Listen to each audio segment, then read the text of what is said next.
નમસ્તે વિદ્યાર્થીની બહેનો. ધોરણ 5 વિષય પર્યાવરણ આસપાસ પાઠ 12 જો આ ખૂટી જાય તો. પાઠ 12માં આગળ જોઈએ આપણે પેટ્રોલ પંપ પર. જો બાજુમાં પેટ્રોલ પંપનું ચિત્ર આપ્યું છે આપણને. પેટ્રોલ કે ડીઝલ બધી જુદી જુદી ગાડીઓને ભરાવે છે ત્યાં પેટ્રોલ પંપ પર. થોડા સમય બાદ અમારી બસ પેટ્રોલ પંપે ઊભી રહી. ત્યાં ખૂબ જ લાંબી લાઈન હતી. એવું લાગતું હતું કે અમારે થોડી વધારે રાહ જોવી પડશે.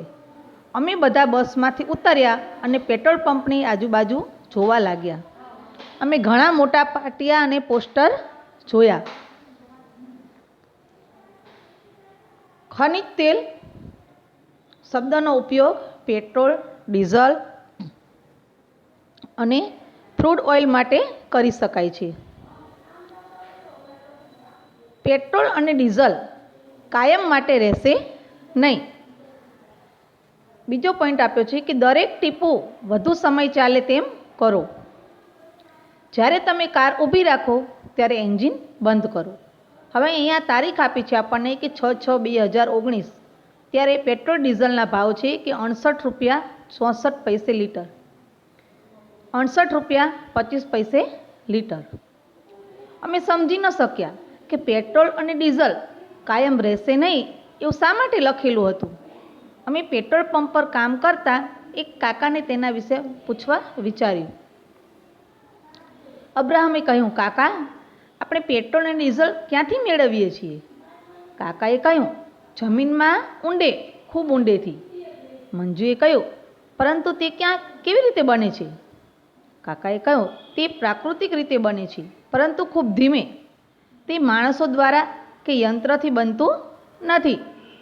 અબ્રાહમે કહ્યું, તો પછી આપણે તેને ખરીદવાની જરૂર નથી. આપણે તેને આપણી જાતે બોરવેલનો ઉપયોગ કરી પાણી ખેંચીએ તેમ લઈ જ શકીએ ને? કાકાએ કહ્યું, તે દરેક જગ્યાએ જોવા મળતું નથી, પરંતુ આપણા દેશમાં તે કેટલીક જગ્યાએ મળી આવે છે. તેને જમીનમાંથી બહાર કાઢવા અને શુદ્ધ કરવા મોટા યંત્રોની જરૂર પડે છે. શોધો અને ચર્ચા કરો. આપણને પ્રશ્ન પૂછ્યા છે કે ભારતના કયા રાજ્યોમાં તેલ ક્ષેત્રો આવેલા છે? તો કે ભારતમાં અસમ, અરુણાચલ પ્રદેશ, પશ્ચિમ બંગાળ, ગુજરાત, મહારાષ્ટ્ર અને આંધ્રપ્રદેશ રાજ્યોમાં તેલ ક્ષેત્રો આવેલા છે. બીજો પ્રશ્ન છે, ખનિજ તેલ સિવાય જમીનમાં ઊંડે બીજું શું મળી આવે છે? તો કે જમીનમાં ઊંડે ખનિજ તેલ સિવાય કોલસો, કુદરતી ગેસ અને બીજા ઘણા બધા પ્રકારના ખનિજો જેવા કે લોખંડ, તાંબુ, સોનું, બોક્સાઇટ એટલે કે એલ્યુમિનિયમની ખનિજ, જેને બોક્સાઇટ કહેવાય, વગેરે મળી આવે છે. ત્રીજો પ્રશ્ન આપ્યો છે કે ટ્રાફિક નિયમો વિશે જાણો અને વર્ગમાં ચર્ચા કરો.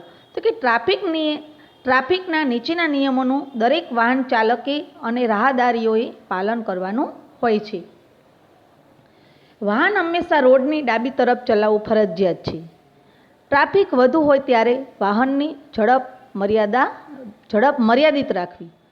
4 રસ્તા પર રહેલા ટ્રાફિક સિગ્નલને અનુસરવાનું હોય છે. લાલ લાઇટ હોય તો વાહન ઊભું રાખવું, લીલી લાઇટ હોય તો વાહન આગળ જવા દેવું તથા પીળી લાઇટ થાય ત્યારે બીજા છેડાના વાહનોએ આગળ વધવા તૈયાર રહેવું. તમારે જે બાજુ વળાંક લેવાનો હોય તેની સાઈડ લાઇટ બતાવવી જરૂરી છે.